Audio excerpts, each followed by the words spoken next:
বাবা বাবা বাবা, আমি জানি তোর নাম মেরাজ আফ্রিদি। তুই 2026 ব্যাচে ঢাকা কলেজের স্টুডেন্ট। তুই পা দিয়ে নয়, হাত দিয়ে লিখিস। বাবা, আপনি সব জানেন? বাবারা সব জানে। তুই কেন এসেছিস তাও জানি। আগামী 5 ডিসেম্বর তোর মিশন এপিলার চ্যাম্পিয়নশিপ পরীক্ষা, তাই এসেছি। বাবা, আমি তো টপ চুপ শেষে থাক, থাকতে চাই। চুপ থাক। জি বাবা। পড়িলে পাস, না পড়িলে বাস। তোর ঔষধ আছে, আমি একটা কলম পড়া দিচ্ছি তোর জন্য। কিন্তু বাবা, থুপ, আমি সব জানি।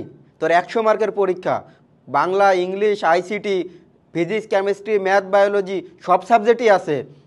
কিন্তু বাবা এটা এই! না তো। হ্যাঁ, এটাও জানি আমি। কি জানেন? তোর 1 ঘন্টার পরীক্ষা। হ্যাঁ।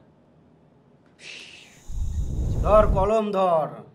ইল বাবা, দূর আপনারা কতক্ষণ ধরে বলার চেষ্টা করতেছিলাম যে আমার অনলাইনে পরীক্ষা, অনলাইনে পরীক্ষা, অনলাইনে পরীক্ষা। আপনি বুঝতে চান না, আপনি বলে সবকিছু জানেন।